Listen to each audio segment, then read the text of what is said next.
Hello students, कैसे हैं आप सब। आज बहुत ही ज्यादा इंपॉर्टेंट रिएक्शन है। देखो, पहले आपने एल्कीन में जब आपने हाइड्रोलिसिस की उसकी, ठीक है, उसमें एडिशन ऑफ हाइड्रोजन किया एल्कीन में, तो हमें वाटर मिल रहा था। तो हमने दो तरह से बोला वो कि हम उसको दो तरह से करते हैं, एक डायरेक्ट मेथड था, एक इनडायरेक्ट था। तो हमने डायरेक्ट में आपने एसिड कैटेलाइज्ड हाइड्रेशन कर ली, ठीक है। अब इनडायरेक्ट मेथड चले हैं कि जब हम एल्कीन में एडिशन ऑफ वाटर करेंगे वो किस किस मेथड से करेंगे और हमें कैसा कैसा अल्कोहल मिलेगा, ठीक है। अब ये इनडायरेक्ट मेथड है, आपको वाटर दिखेगा नहीं कि आपने वाटर डाला है, पर इसमें वाटर रिएक्शन में आके जुड़ेगा। समझ गए, समझ गए।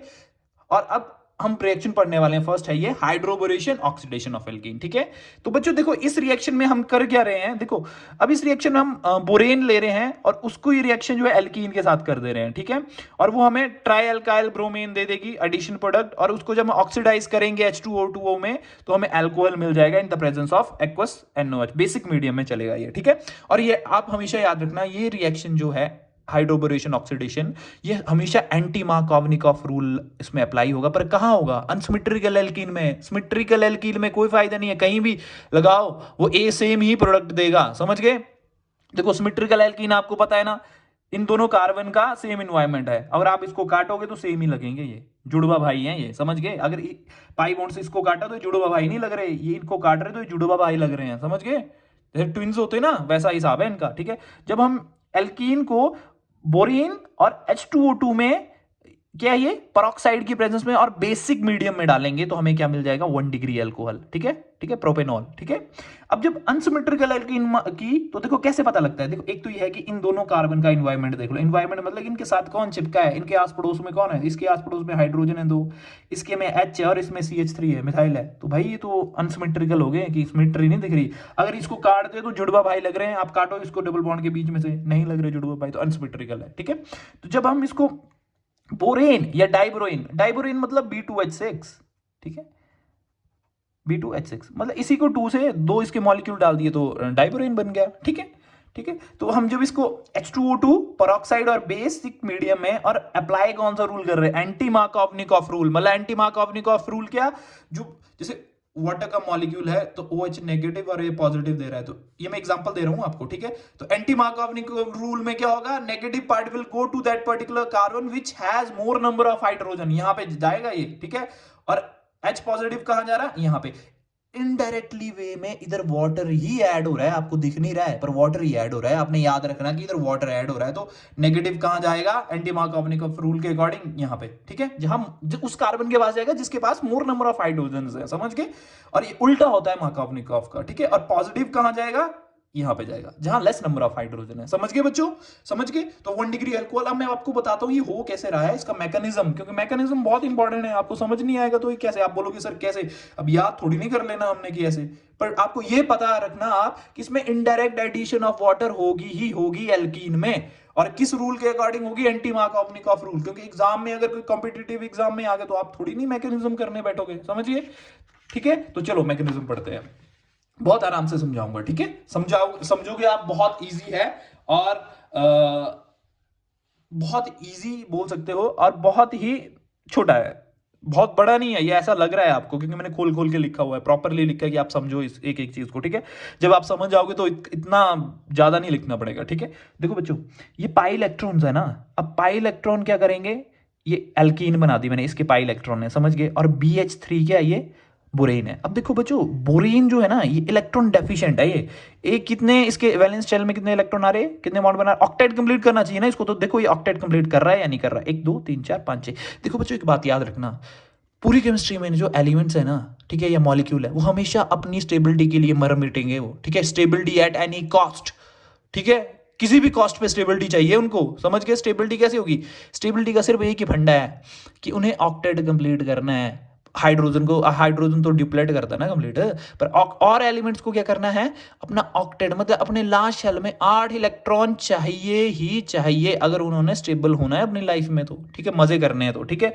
अब ये भूखे क्यों पड़े हुए हैं? क्योंकि 8 इलेक्ट्रॉन दे दो भाई, भिखारी की तरह चले हैं ये, ठीक है। तो ये इलेक्ट्रोफाइल वर्क कर रहा है एज अ क्या? इलेक्ट्रोफाइल, ठीक है। अब इलेक्ट्रोफाइल कहाँ जाएगा? भूखा कहाँ जाएगा, जहां उसकी भूख मिट सके। प्यासा कहाँ जाएगा, जहां उसकी प्यास मिट सके। तो ये कहाँ जाएगा, जहां इलेक्ट्रॉन ज्यादा होंगे। तो देखो बच्चों क्या होगा, मैं देखो अब मैं दो मेथड से मैकेनिज्म समझाता हूं। मैं बोल सकता हूं कि ये पाई इलेक्ट्रॉन इसके वेकेंट पी ऑर्बिटल में हमने डाल दिया। अब वेकेंट क्यों बोला हम, देखो हाइड्रोजन, हीलियम, लिथियम, बेरिलियम, ब्रोमोन, 5 है ना, बोरोन की 5 है ना एटॉमिक नंबर। तो देखो 1s2, 2s2, 2p1, मतलब पी ऑर्बिटल कितने होते हैं बच्चों, 3, एक ही है तो इसके 2 भरे हैं, 2 खाली हैं, तो 2 में लेना चाहेगा ये। पी ऑर्बिटल में कोई इलेक्ट्रॉन दे दो, दे दो, समझ गए। तो ये अब देखो दो मेथड समझा, तो ये पाई इलेक्ट्रॉन या सीधे इधर ट्रांसफर हो गए, या और ज्यादा समझाना होगा मैंने तो आपको, तो मैं बोलूंगा पहले पाई इलेक्ट्रॉन यहाँ चले गए, यहाँ पॉजिटिव आ गया। पर बात सुनना, यहाँ कार्बोकेटाइन जो है with in reaction he form होगा और खत्म हो जाएगा, मतलब कार्बोकेटाइन की फॉर्मेशन नहीं दिखेगी आपको अलग स्टेप में इंटरमीडिएट बना के, ठीक है। तो ये यहाँ पे ये वाले इलेक्ट्रॉन यहाँ पे आ गए, तो ये अपना बॉन्ड इसके साथ बना लेगा जिसके साथ है, और ये ठीक है, ठीक है। अब ये क्या करेगा, इधर पॉजिटिव है तो इधर पॉजिटिव ज्यादा स्टेबल नहीं रख सकते, ये वाला H पॉजिटिव निकलेगा, ठीक है। और क्या करे, पॉजिटिव ना, ये वाला H हाइड्राइड आयन निकलेगा और सीधा इससे बॉन्ड बना लेगा, ठीक है, समझ गए। क्योंकि इसको कार्बोकेटाइन फॉर्मेशन नहीं होने देनी है, ठीक है। तो ये H यहां जुड़ गया और बोरोन ने इधर बना लिया अपना बॉन्ड, तो देखो बन गया ना CH2 B जो है H के साथ, और 2 H रह गए इसके। अब फिर ये जब तक इसके हाइड्रोजन खत्म नहीं हो जाएंगे ना, तब तक ये रिएक्शन नहीं छोड़ेगा, ठीक है। अब क्या करेगा ये, फिर एल्कीन का मॉलिक्यूल आएगा, फिर ये इलेक्ट्रॉन यहाँ पे ट्रांसफर है नेगेटिव, फिर इसके साथ बनाएगा, यहाँ पॉजिटिव है जल्दी, ये क्या करेगा, इसको बाहर निकाल देगा, इलेक्ट्रॉन लेके बाहर निकलेगा हाइड्राइड आयन, और यहाँ पे इसको इसके साथ लग जाएगा, बॉन्ड बना लेगा, फिर हमें CH3 मिल जाएगा सेम। फिर ये वही रिएक्शन होगी, ये इलेक्ट्रॉन यहाँ पे ट्रांसफर हो जाएंगे, ये इसके साथ बॉन्ड बना लेगा, ये पॉजिटिव ग्रेड होने, ये हाइड्राइड आयन निकलेगा, यहाँ पे अटैच हो जाएगा, ठीक है, H नेगेटिव निकल जाएगा ना।